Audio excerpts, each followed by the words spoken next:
So I became lucid in the shower of my house that I grew up in, and I was thinking it was still like my wake back to bedtime because I had just gone back to bed from that.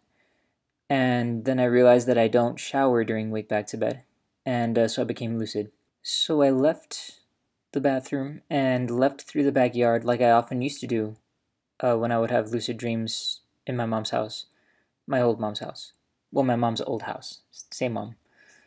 So I walked out the backyard and actually started to fly, but then remembered that I didn't want to fly to keep the dream stable. So I land and I walk towards the back gate where I used to always leave from. And I jumped onto the gate to climb over, but as soon as I jumped onto it, I couldn't really feel my arms and legs contacting it. And so I think that kind of freaked me out and made me have a false awakening.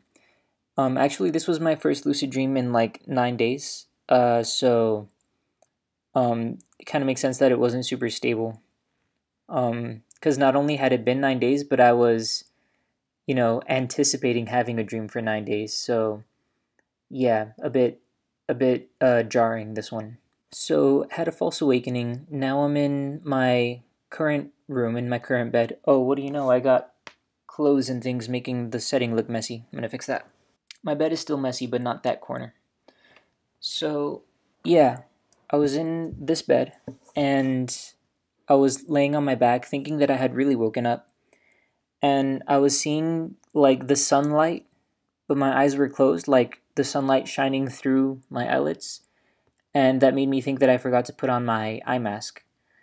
Um, it didn't occur to me that I always have my alarm set at like 5 a.m. and the sun doesn't rise that early. So that should have tipped me off. But yeah, I didn't realize it was a false awakening. But luckily, I remembered to do my reality check.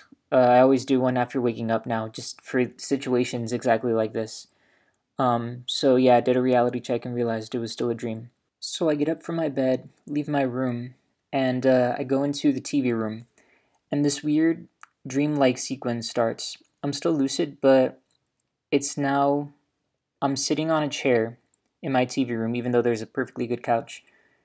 And there's two guys, one on my right and one on my left, and they're both like college friends in this dreamish sequence. The one on my left looks like Peter Parker from the old Spider-Man cartoon. Still a really good cartoon. Um, and the one on my right, I didn't really get a look at. And the one on my right was saying something about a party we had just been to. Don't know why I keep having that in my lucid dreams. Uh, just the idea of college parties. Um, I'm not into parties, but yeah, says something about that, and then he holds out like a one of those blocks of cocaine. Um, I don't do cocaine, but I have been watching Better Call Saul. So that's probably why. But yeah, he holds it out. I guess he got it during the party, in the dream. Um, and then it changes again, and now I'm sitting on the couch, watching TV with these two fellas, and now, my dad and my stepmom are there, and and then I become a little bit more more lucid. Like I was aware that it was a dream the whole time, but now I become a little bit more out of this dreamy haze that I had been in. So I'm just looking around, just appreciating the dream, and I noticed that my knees are really dry. Um, which probably appeared in the dream because my hands have been a little dry lately.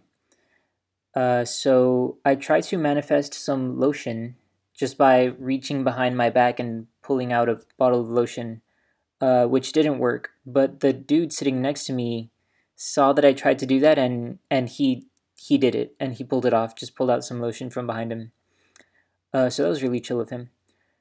So I hold out my hand and ask him for some lotion. I'm like, "Can I get some of that?" And at first he gives me like an extremely small amount of lotion, which wouldn't do anything. So I asked him for a little more, and then he gives me like a real amount of lotion. So I apply it to my knees, and the leftover I just rub into my hands like you do. And then I get up and I go to leave towards the back door. Oh, I forgot to mention. Earlier in this dream, I had lost my vision twice. In fact, I forgot to mention it both times. And I fixed it by pretending that my eyes had been closed and just opening them. And that worked the first couple of times. But this time, when I did that, it just made a face mask appear. This one. And I was able to see the light poking from under it, but not past it, obviously. So, but I then just lifted it back up, and then I could see again. So then I start to wake up for real, I'm pretty sure. And so I dream chain, and it's kind of like I start to fall through my bed, and so now I'm falling down into just darkness, and there's piano music playing, and it's really nice piano music, but it sounds a little sad and kind of creepy, kind of like circus music, ish, but sad. Um, and so I try to change it into happy music, but it doesn't really work. And then it becomes me inside a Rubik's cube, um, which not even just a room that looks like a Rubik's cube, but I just like understood in the dream that it was a Rubik's cube. Um, but there were little designs on the squares. I didn't really look at them, and it was dark and creepy in there. But I could see a little. It wasn't just pitch black like you would think. Actually, you can't really be inside a Rubik's cube because it's pretty solid, but this one wasn't. And there was a guy in front of me, a little guy. He was 2D. Everything else was 3D, but he was 2D. He looked like an Invader Zim character, which, if you know the show, is a little bit creepy, if not a little cute slash creepy. But yeah, I tried to turn him into something less creepy, by just imagining him changing, but I don't think I really had something in mind for him to change into. So he kind of just turned into a blank 2D character with no like features or face. And he was kind of like shifting colors, um, which isn't much better. But he was in front of like a game booth desk, like you might see at a carnival, and he was about to tell me the rules to his game, I think, but I didn't really pay attention. I kind of just wanted to change the dream. So then I did this thing that I used to do all the time when I was having unpleasant lucid dreams, which is just jump up into the air and start floating and close my eyes and wait for the dream to change. So I tried to do that, but I ended up just flopping down on my back. But it didn't hurt, uh, which you would think is a given because in dreams usually stuff doesn't hurt, but for me, sometimes it does.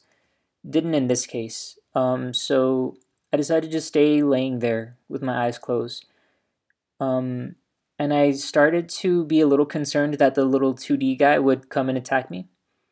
Um, but I guess, concentrated on that not happening, concentrated on the idea that he's gone.